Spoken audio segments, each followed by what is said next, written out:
Some anime draw you in with charm, others with spectacle. Takopi's Original Sin does something very different. It shakes you. From the very first episode, it lures you in with a deceptively gentle presentation. A cute pink alien from planet Happy drops down to Earth with magical gadgets and an almost childlike optimism. At first glance, it feels like the beginning of a whimsical children's tale, but beneath that innocent surface lies something much darker. Takopi is a story about trauma, abuse, and the scars children inherit from the failures of adults. And before we go any further, I want to make it clear this introduction will stay spoiler free. If you haven't seen the anime or read the manga, you can keep watching safely. For now, I'll be focusing only on why Takopi's Original Sin has such a reputation as one of the most devastating works of recent years, and why it deserves to be called a true masterclass in storytelling. What makes this series so powerful is its understanding of emotional impact. Good writing doesn't always mean making you feel good. Good writing makes you feel. Every minute of this anime feels deliberate. The production quality is movie-like, the pacing is relentless, and the tone is unflinching. Watching Takopi's Original Sin is overwhelming in the best way, drawing you into its world and keeping you there with an intensity that one moment you're on episode 1, you blink and then you're on episode 6. And across its brief 6-episode run, the anime blends sci-fi whimsy with psychological devastation in a way that very few stories dare to attempt. The trigger warning at the beginning of each episode is there for a reason. This is a story that will test you. And yet, that's exactly what makes it brilliant, by wrapping unthinkable cruelty in the disarming glow of something so innocent. Takopi's Original Sin forces you to confront the cycle of pain that defines its world.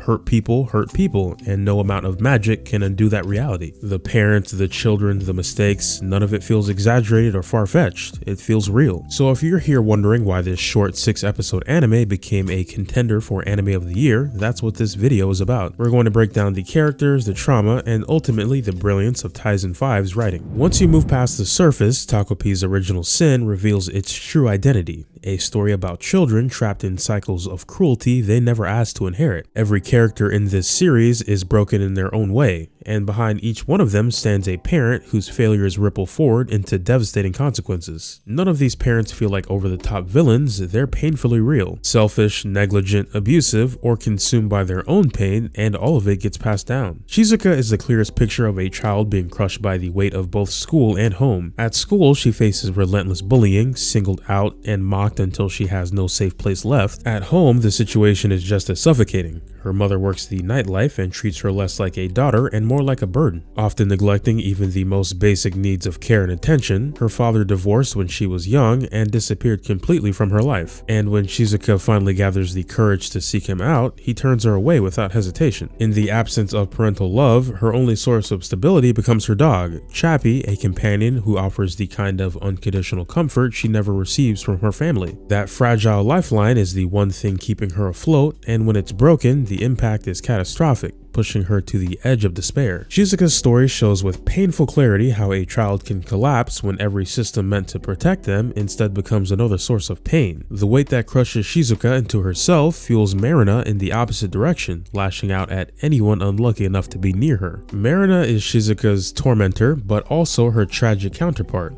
Her cruelty is easy to despise at first, but the story gradually shows that she's also a product of her environment. She comes from a deeply fractured home. Her father abandoned the family, emotionally and financially. His attentions diverted toward another woman, later revealed to be Shizuka's mother. That betrayal shattered Marina's mother, who turned her anger inward, becoming emotionally unstable, physically abusive, and deeply resentful of her daughter. And of course, Marina bears the brunt of that suffering. Marina lashes out because she's repeating the behavior she's been taught. The abuse she's absorbed gets passed forward to the easiest target, Shizuka. This doesn't make her actions excusable, but it does make them understandable. Even Marina, who feels like the antagonist early on, is still a child who has never known a healthier way to cope. While Shizuka collapses inward and Marina pushes outward, Naoki carries his burden differently, turning his parents' demands and expectations into a slow, crushing weight that defines his every action. Naoki's life is defined by constant comparison and impossible expectations. His mother is a perfectionist who constantly compares him to his older brother, who seems effortlessly flawless, while every small mistake Naoki makes is magnified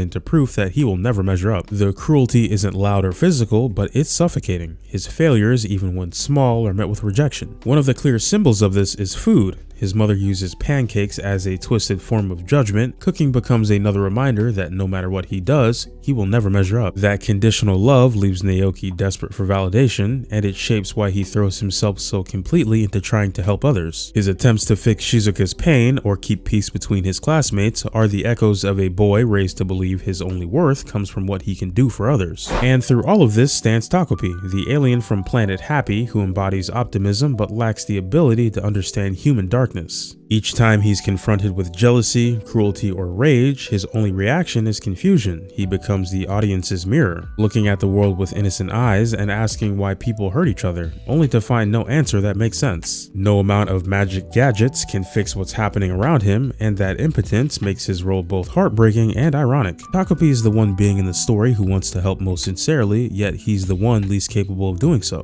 It's important to point out that the parents in this story aren't just bad role models, they are the foundation of why these children suffer. And Taisen 5 writes them as a spectrum of different failures. Some are emotionally absent, others are controlling, and some are outright abusive. Each household adds another layer to the cycle of pain. Watching this series is like descending into a pit where every level down exposes another parent making choices that scar their children forever. What's remarkable is how multifaceted the writing is. No one is fully innocent and no one is fully beyond understanding. This is a story of gray morality where accountability and empathy constantly clash. You can argue endlessly about who carries the most blame, but the only thing that's truly clear is that these kids are trapped. Takopi, naive, optimistic, and hopelessly out of his depth, becomes a witness to a cycle he can't break. The emotional weight of this section of the anime is relentless, and it's where the writing really shines. The sci-fi elements, time loops, memory resets, alien technology are tools to show how inescapable trauma can be. Even if time rewinds, the parents remain the same, the children remain scarred, and the spiral continues. What makes Takopi's Original Sin so devastating is that it doesn't shy away from showing how deeply parents shape their children's lives, for better or for worse. Every interaction, every failure, every moment of neglect becomes part of the next generation's story. What plays out between them isn't ordinary drama, but the inevitable meeting point of children carrying burdens far too heavy for their age. Looking back on Takopi's Original Sin, what stands out the most is how much it accomplishes in such a short run. Just 6 episodes, yet it delivers an impact many longer series never reach. Every scene feels intentional, every moment carries weight. The strength of this story comes from its honesty.